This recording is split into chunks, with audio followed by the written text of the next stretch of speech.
All right, what's up everybody? Welcome back to the channel, and we're back at it. We're back at my 1991 FXRS again. Where do I begin? Where do I begin on this thing?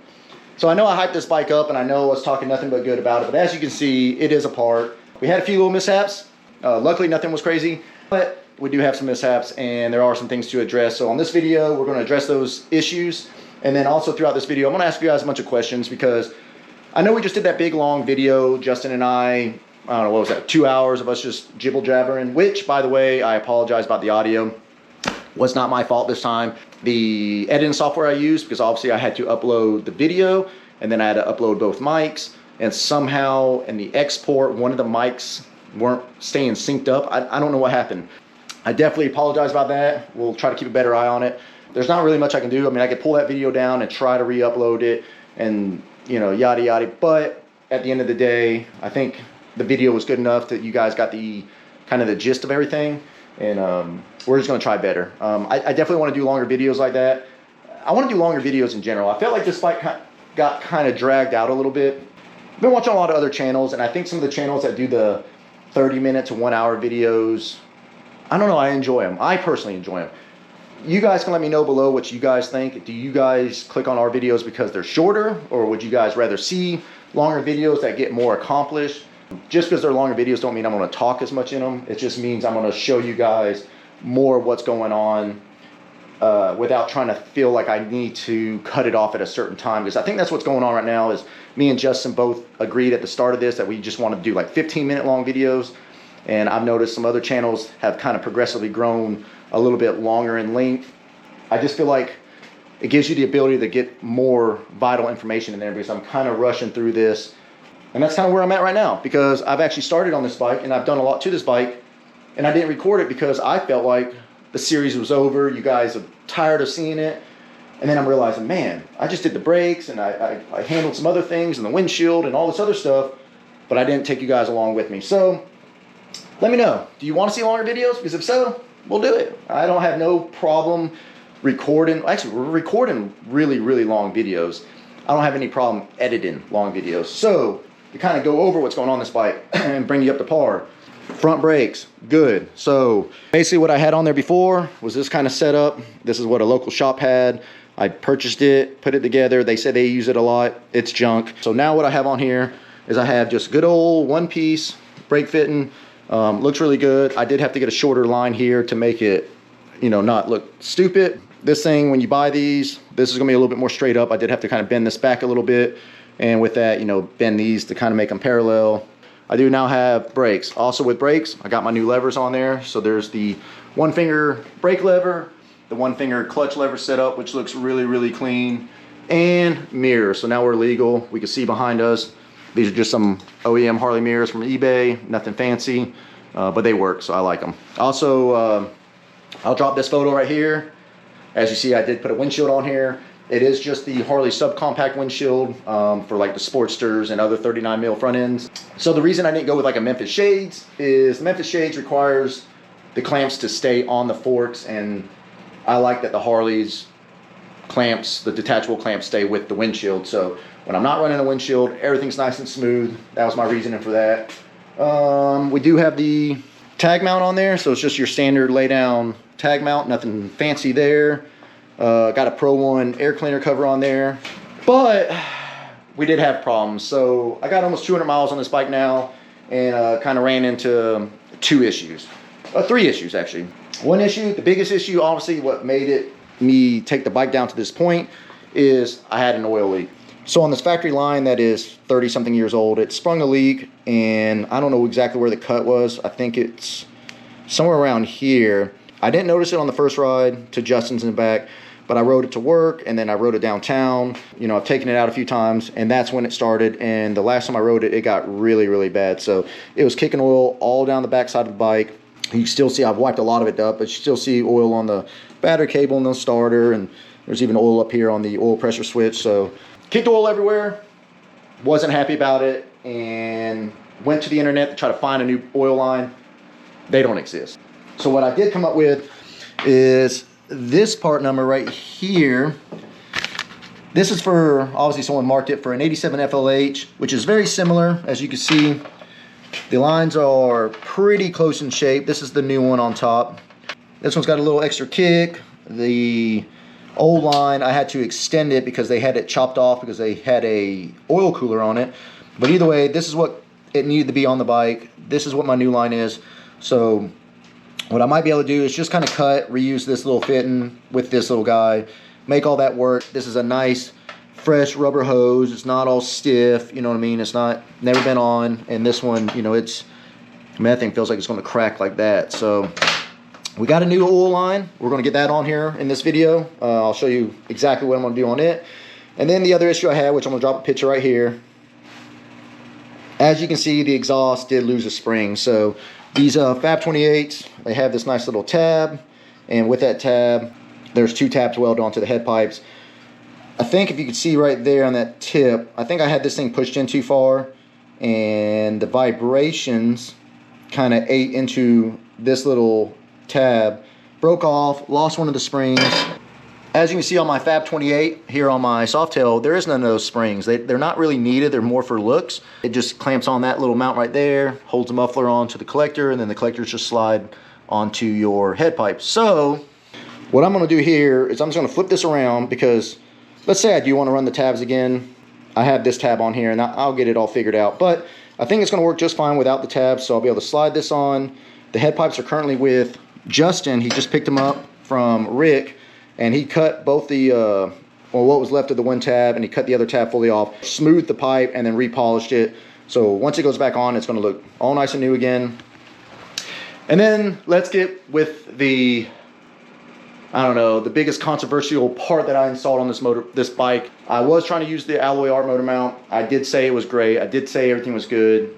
I did tell you guys I loved it at 80 miles an hour. So the more I try to ride this bike around town, the more I realize that that motor mount's just not going to work. Below like 2,500 RPMs, there was just such a gnarly vibration, but it was just shaking way too much. And the more I started thinking about it, it's like, man, I just don't want anything else to go wrong. So I ditched it. I put the factory OEM one that I've had laying around. I did sit that one back in the bike. So if the vibrations do feel better, that tells me that it was in the motor mount and not in the motor itself or in the primary or anything else.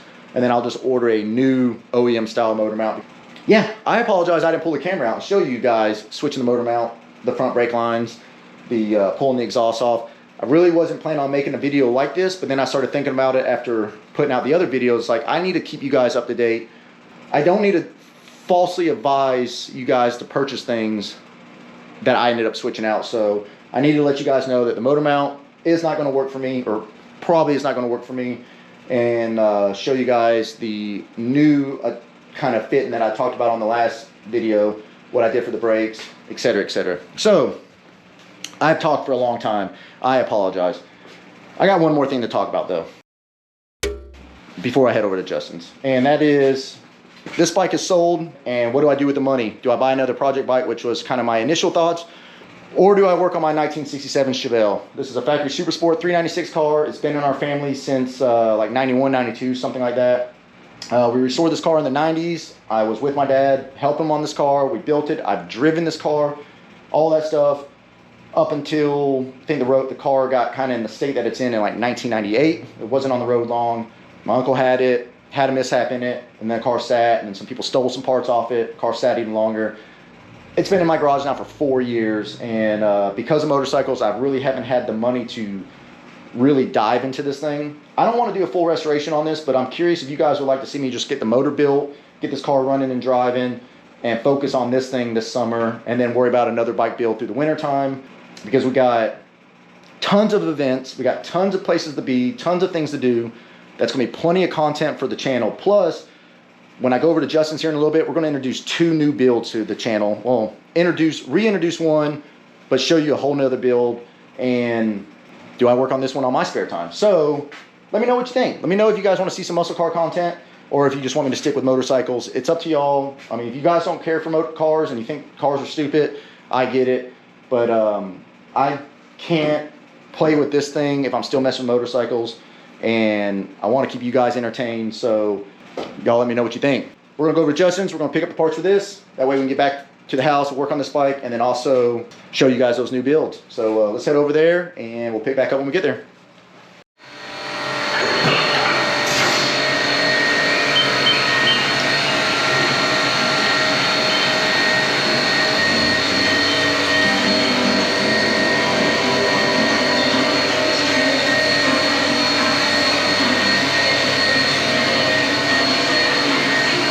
That derby cover? Yeah.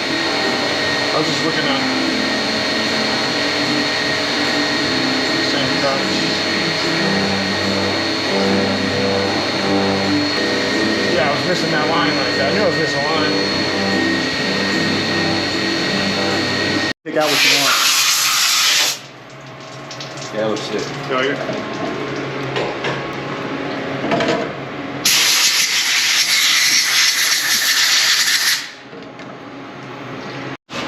It's making all this noise. Are the fans on this thing? How do you turn the fans off? You have to shut it off. Oh, f that. All right, you guys are just gonna have to listen to some noise. So we're over here at Justin's. You saw that he just made my points cover. Look at that. 101. We're gonna introduce the, like I was saying in my house, we're gonna show you guys kind of where Hudson's bike's at right now because it's just been on the lift for months. I haven't touched it. You started. Yeah, but like we've had 5, 6. Yeah, and then we're gonna show you the new bike that kind of what he's got in his mind for another bike build that is not typical to the type of bikes that we build or the bikes that have been built on this channel. And I picked up a hot rod the other day to resell, so. Yeah, we got a bike for sale if anyone's looking. This thing is, you're gonna have to dig deep in your pockets. I mean, I don't know if many people I don't know if we got enough people in the tax bracket for this bike. It's high end. It's high end. Classic. Yeah. And Hudson's bike. It's almost done. Yeah, the seat cover's gonna get on there later. Just waiting for the wheels for the powder coat, and she should be good to go. We got all the little nit bits, all anodized bolts and Yeah, he went all out. carbon fiber. Real carbon fiber. It's not no. Real carbon. No, he did good. I let him do all his shit. That was all him. So he picked out everything. He did most of the work. So he did good. Yeah, it's cool. I mean, it's a really cool like first. It gets your feet wet, as they would say. You know what I mean? Yeah. It's definitely a good introduction. And then with the FXR, he's going to get even more experience, and before long, he'll be better than you. I hope so. He'll pay your way. All right, we'll just start with this one real quick. So, what we got Ready? here? Yeah. 2006 hot rod. Whoa! So I picked this up the other day. This dude's kind of hard up, so I got a decent deal on it. And it's going to be up for sale in about a week or so. I got a new front fender for it, put a new battery in it. I'm just going to clean it up a little bit, but I think 2,500 bucks, title in hand, ready to go. I think it's a deal. Hell yeah. It'd be a good bike for like a dirt bike or just a beginner bike or whatever you want. Chopper. It's an 883, so you can actually, with the big bore kit, make these pretty quick. That's my new hog. That thing's good to go. I mean, tires look pretty good. The rear tire's good, the front tire. Front tire, yeah, but those are cheaper anyways. Yeah, so. But everything else is there. It's all stock. It's not a bad bike. 2,500 bucks for an 06. This is like in the sports world. I think 05 they changed the frame up a little bit, so it's like. This it's rubber mounted. Yeah, it's, yeah. That's what I was saying. So it's the better of the Sportsters. Yeah. As far as comfort and all that stuff goes. So hell yeah. So we got this available if anybody's looking. It'll get nice and cleaned, and it's not going to get no parts on it. But if you wanted Justin to maybe do some stuff to it and hire him to build a Sportster, there he is. All right, now let's go to the other garage to see the. Let's watch the ice though. I know I thought it wouldn't last that long, but that shit. It's just hanging around. All right. So. I guess we'll start on Hudson's bike. Hudson's bike. I literally haven't touched it. I mean, I started taking some stuff off for it, but I'm pulling this whole drivetrain out. And if anybody wants an Evo drivetrain, I'm keeping the Mikuni carburetor. Other than that, everything's for sale. And also the 9-spoke wheels that came off this. We were going to use it, but we ended up going with Lindahl wheels and rotors. So honestly, I think I'd sell those too, which I don't know if I should or not. But and like the money I could make off of motor trains and wheels would go back into this bike and get it going quicker. I got the front end over there ready to go. I just got material for trees. I need to get the material for the swing arm, and then some knick-knack stuff from there. We should be good to go on this one. So like he said, this thing's gonna be a twin cam swap. He's already got the kit from FXR Division, which is just the cross member. Yeah, well, actually, it came with like all the filler pinners and everything. Oh, really? Yeah, I'm gonna make my own, but it did come with more than I expected. Even like that, I think it comes with a little cap there as well. Oh yeah. But he has that whole kit from them, and then Thundermax, he's got the whole tuner standalone kit-ish for the carbureted twin cam. And then he's already got his seat from Saddleman, which came out amazing. So yeah, he's getting, the parts are rolling in. I ordered a headlight last week, T-Sport fairing, fenders. Well, no, the rear fender's okay. Yeah, so pretty much I got everything here, side covers and everything. He also wanted to go ahead and start a second build for his son, because his son's now got 3 bike builds. We talked about that in our 2-hour-long special. Yeah. So let's show the other build. So this is actually Hudson's as well. This is a 97 Harley Davidson Fat Boy. It was my dad's. He recently passed away, but before he did, he wanted to make a point to give it to him, so which is super awesome. We're not gonna do nothing crazy, but like a little Cholo Vicla style. I got fenders. They should be here probably next week from Torch. Justin, the long stretch kind of wraparound fenders. They look great. So like that, some spoke wheels, 21 on the front, bars. Probably it, and lower it. I was gonna go all crazy with air ride and all that, but I can't afford all that shit right now. So I think I'm just gonna lower it and kind of just be simple and maybe put a little paint job on it, which I have to because of fenders. So this is a factory Evo. This is kind of my thing. This is what I'm into. I love this bike. He bought a brand new, correct? Mm-hmm. So he's owned it since new. So this has only been in their family. And like we talked about before, unfortunately, you know, he passed away. But before he did, he wanted to make sure Hudson knew that this was from him to Hudson. Yeah. So they're gonna do something cool with it. Because it's just gonna, we'll keep it forever. All the parts we pull off of it, we'll keep forever, so we could always go back if we needed to. Hell yeah. So look forward to that, guys. Like I said, this channel's not going to be just kind of performance Harley. So I know that's kind of what we're geared towards, but we're looking forward to doing that. And that's why I also asked, you know, would you guys be interested in like maybe some muscle car stuff? Yeah. We're not scrambling to try to like find content. We know we have enough. It's just, what do you guys want to see? So it's gonna be good. So we got some changes too coming for my FXR for the ride this year. I'm gonna make a few things more practical, and also like a little luggage rack for the back to hold my. I think I have one of those big Saddleman bags for the back because this is my new touring bike for 2024. Yeah. Only thing that I did get is a clear shield that I'm gonna make some brackets for. No fairing sucks on it, but I'm just gonna run like a clear shield that you can take on and off. Okay. But yeah, it'll be all right. I think it'll be all right. Well, there you go. So that's the. I'm psyching myself up. Give me a fucking break. Yeah. I have to do the same thing. So either way, wanted to show you guys this bike, show you where Hudson's at on his bike, show you where Hudson's at on his other bike, show you Hudson's other bike, and then we'll show you what. Unfortunately, Justin. The only thing literally. Justin's got this little guy over here too. That's probably Hudson's too, actually.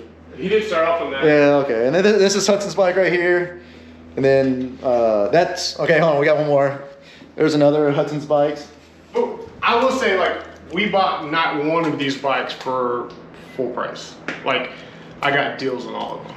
Oh yeah, he's trying to poor mouth himself. So yeah, everything was pennies on the dollar, okay. Pretty much. Either way, and like I said, I'm gonna pick back up tomorrow, get those parts on my bike, and then hopefully all goes well. And when you guys see the Polaroid footage, I'm on my FXR and not on Sierra's bike.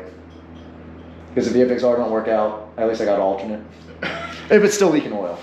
Yeah, oh well. We'll see. I actually might, I'm not going to Polaroid obviously, but I think I might go to Jeremy's that weekend and drop his bike off to get it out of the garage and pick up that twin cam. So we'll see. Yeah. All right, we'll catch you back up later. All right, it's the next day. We're back at the house, and it is cold outside, guys. Like I'm over this. Luckily for the Polar ride, it's supposed to be pretty decent. I think it's gonna be a little wet. What's funny is like everyone in the north that watch the channel and everything are gonna comment below on the video and be like, oh, that ain't a Polar ride. Like you should be up here, yada yada. Listen, we get it. Like it is cold all over the country, but we just had some single-digit weather come through here, and which we don't get a lot of times. Literally come through this week. So had we picked this week as the date, we would have been screwed, and we would have had to, you know, man up, make it happen, or whatever. I don't know. We've never had to like reschedule one of these, but the whole kind of narrative behind it is we pick a date months in advance, and we just all commit to it. We get our rooms, and we show up and we hang out and we have a good time. Now, Does that mean it's always going to be super cold? No, but we are picking the winter months. It is the South. You never know what's going to happen. So like I said, first thing I'm going to try to do is I'm going to try to get this line and see how I can stretch it. Maybe underneath this oil filter housing, there are some little brass fittings. Maybe I can clock it to where it points into this direction. Right now it's pointed more straight. Maybe I can give it a little clock. Maybe that'll work. First 5 digits of this part number are the same. It's just the last 2 digits are different, and I don't know. Usually the way Harley part numbers work is the last 2 digits is the year that the product came out.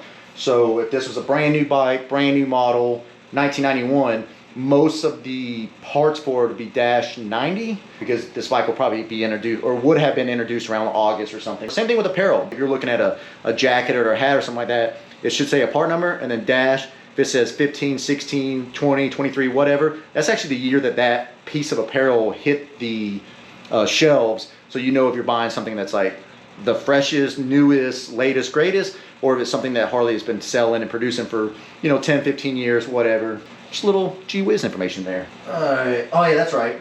I already did temp install this, and I need to cut this just a little shorter. So I'll pull out my handy dandy hose cutters. These are going to give me a very nice clean cut. Perfect. A little more than maybe 3/16 of an inch. Let's get that down there. Let's put a little oil on the tip of this as well. Help it slide on. Oh wait, get up there. That's on there. So now when you look at the bottom, and I'm gonna bring you guys down here to see what I'm looking at once I map out what's going on here. So that needs to come back. I think if I just do like I was just saying, if I just can rotate that little arm down, I think we might be in the money. All right, I'll bring you down here and let you see what I'm seeing. But you see this little brass fitting right there. It's pointing a little more straight. I can actually take that and kind of clock it a little bit, but with this rubber line, I don't know if you can see it or not. All right, you see that right there? You see that the rubber line? See how it's angled a little more than this brass fitting is? So I think if I turn that, I should be able to slide that on, clamp it, and now we'll have a one-piece oil line going back to the bike versus the two-piece that we had because of the aftermarket oil cooler. So spin that a little bit, put a little hose clamp on it, and we should be good to go. All right, I gave that a little bend. Got my hose clamp kind of preset on there. Let me put the camera down. Let me see if I can work it with both hands. I'll let you guys see what happens. All right, we got it. So kind of working it. Like I said, man, it is hard to see in there. But, oh, I actually got a flashlight right here. That's, boom. So as you can see, I got it brought all the way up flush with the brass fit in there coming out of the oil filter. And then it's nice and flush. And it's nice and flush up here. So hopefully that right there fixes my issue. And then we'll be back on the road. So now let's get the exhaust on. Let's also get our timing cover on. And let's get this thing fired back up.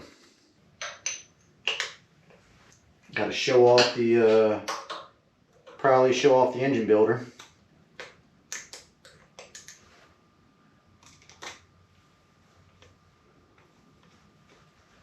Boom. Man, that looks so good. All right, now for the exhaust. Basically had Rick, because he's also a metal sculptor, if you don't know that. He's done a lot of like really cool stainless projects and things like that. So not only does he polish stainless, but he can work with it, make it look better. So he was able to, oh man, it looks so good. Can't even see it. So the old tab used to be, I don't know, somewhere in this area. Got it removed, and then like I said, repolish everything for me. All right, we're going to put our ends back on, stick it on the bike. Same with the rear head, collector on. We should be able to fire it up. This little guy. Let's see if I can do it without pliers, just my hands.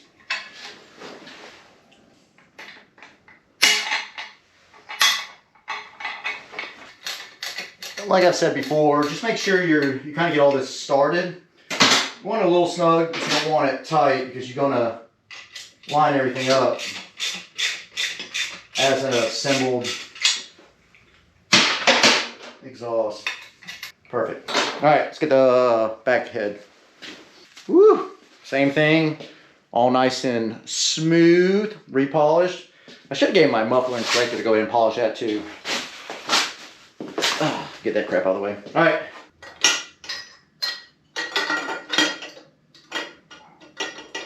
I don't know if you guys are on Instagram and follow Hang 'em High Customs, but he gave a good little tech tip for some of you guys. These get into like a little hard spot where you can take a piece of tape or a piece of my towel, like a hand rag. You can rip it, stick it in here, and then you shove the header bolt in there. And what it'll actually do is it'll let you put it on.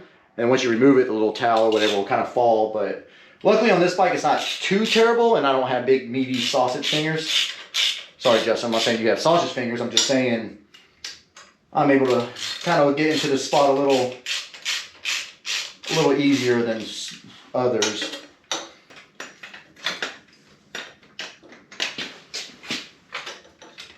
All right, let's get the bolts on for this. And then I think I had a spacer. No, I had this here. I thought I had a spacer that helped me space this off a little bit, which I need to try to, oh, I know exactly where it went. I saw that, I picked it up and moved it. This little guy. Yeah, I wish I would have gave him the whole exhaust because there's some little scratches from taking it off. That's another thing that really sucks about when like you're building something and then you run into problems because you have everything really nice and fitted and together, and then when you have to take it apart and put it back on, then it starts like getting little fine scratches. And the bike's gonna be a rider. I shouldn't be concerned with it, but it does bum me out a little bit. All right, I'm gonna finish tightening this up and then hopefully we start it. As you see, we got the exhaust all on, all nice and cleaned up. Always, like I said in the previous videos, I don't know if I said it when I put the exhaust on this bike, but make sure you wipe it down, get all your fingerprints and everything off, because the way that stainless headers work, anything that you do, you know, touches and fingerprints and all that will burn into the header once you start it and it gets through its heat cycle. So exhaust is back on, got that super sick points cover on there, and let's get this thing a start and see if everything's gonna go all right. So let me key one click on. All right, make sure we're in neutral. Yep, we're in neutral. Oh yeah, choke, duh.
All right, there you have it. A lot of talking in this video. I apologize, but wanted to be up front, show you some of the issues that I had with the bike.